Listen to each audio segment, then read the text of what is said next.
Namaskaram. A lot of people have been asking questions, some basic fundamental question about what is organic food, what are the benefits of organic food, etc. See, well, the first question is quite well understood nowadays. There are still misconceptions people have about it. The second question, which is what are the benefits, many people have not fully understood it. So let me try to answer both of these questions. Now, what is organic food? When we say food is organic, what we mean is no chemical input has gone into the food right from the farm till the time it reaches the end consumer. See, in conventional food supply chains, not only in the farm they use chemicals in processing, they use chemicals in storage, in distribution, etc. In the organic food supply chain, no chemicals are allowed right from the farm to the plate. That is what we mean by organic food. Now let me address the second question, which is what are the benefits of eating organic food.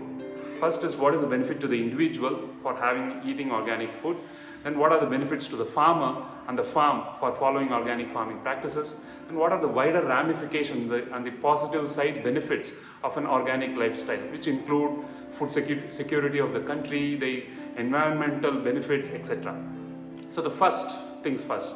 See, when a consumer eats organic food as opposed to chemically laden food, the benefits are really obvious, right? See, many of the modern lifestyle diseases have been attributed to high chemical residues in food.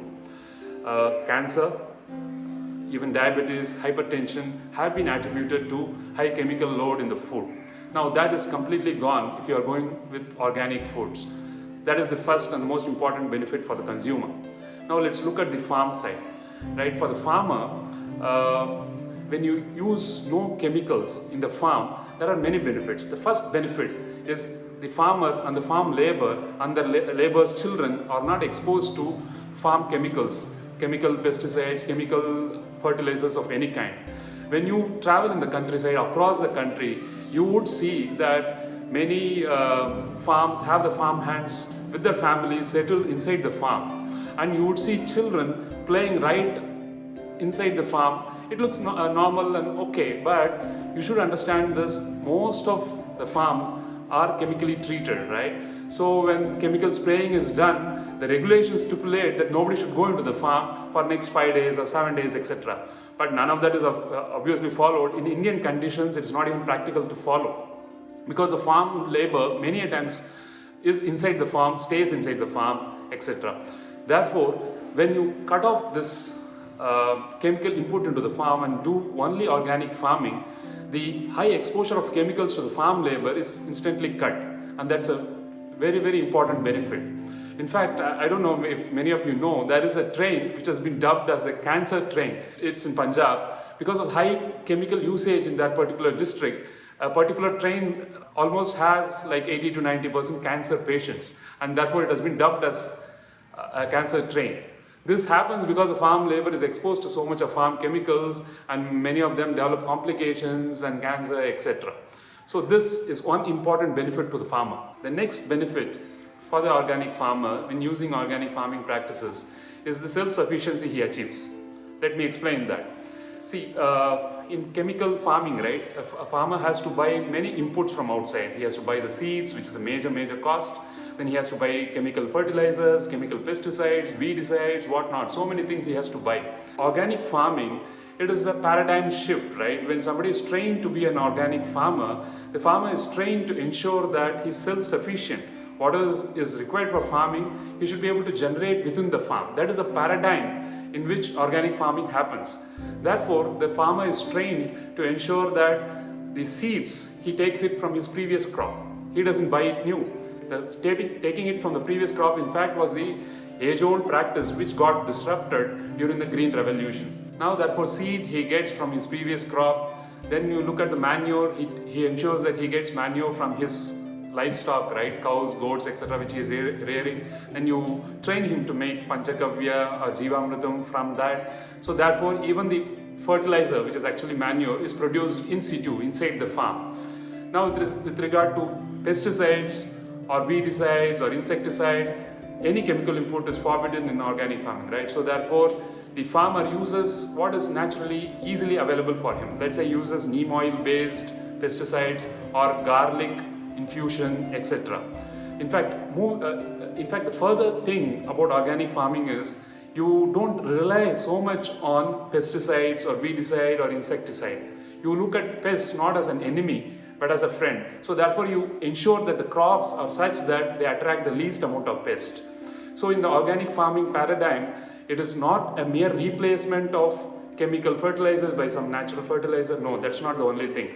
Paradigm shifts, therefore the farmer becomes self-sufficient, and over the long term his costs go down because he doesn't need to buy anything from outside. That is a major benefit for the organic farmer. And the next benefit for the farmer is the higher price he is going to command for his organic produce.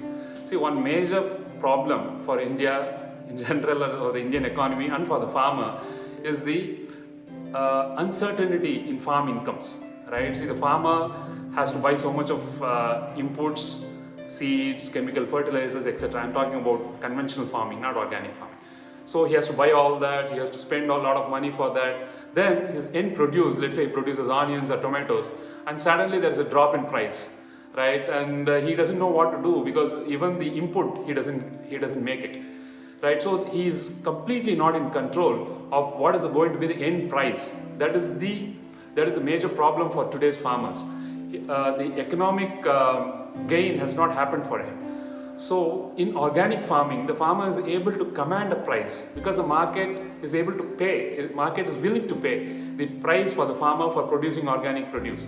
So therefore, he has a good visibility on what is the benefit he's going to get, so therefore how much of spending he can do, etc. So net is a big economic gain for the farmer if he does organic farming. So moving on, let's look at the other extraneous positive side benefits for the economy, for the country, etc. So first we looked at what is the benefit for the consumer, then we looked at what is the benefit for the farmer.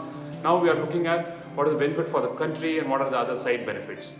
See, when we say benefit for the country, what we are saying is, if you propagate organic farming and a significant proportion of our farmers do organic farming only, you would realize that naturally the dependence on companies or other parties for inputs goes down drastically, right? They are going to manufacture their own seeds, they are going to use their own manure, their own concoctions for pesticides, etc.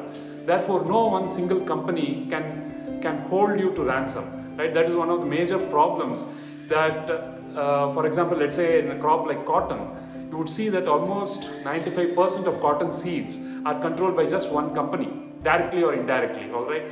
So this kind of situation will not happen in organic farming because one company or that company controlled by another government, etc., all those cannot play any role in our food security. That is a very important benefit for the country if all the farmers, or a significant proportion of farmers, do organic farming.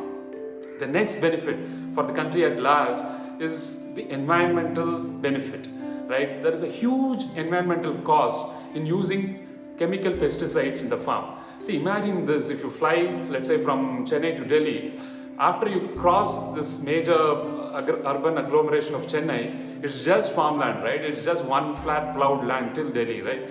So much of land is there, and so much of, you can imagine how much of chemical pesticide is being plowed into each of these farms. And where is this pesticide going to go? Where is it going to go? It's going to go into the farm, it's going to come into the water bodies, it's going to come into human food cycle, and the consequent ill effects of all of that. Not only for human beings, for right from the smallest microbe to the human being, everybody is affected by these chemicals. Right? This pollution, chemical pollution, is completely eradicated if you go in for organic farming. This is the most important benefit with respect to the environment. So when you are choosing organic farming, you are not only choosing chemical-free food for yourself and your family, you are ensuring that the farmer's lot is much better, you are ensuring that food security of the country is taken care, you are ensuring that the environment is not polluted to an irreversible extent. So the choice is yours, please make that choice. Thank you. Namaskar.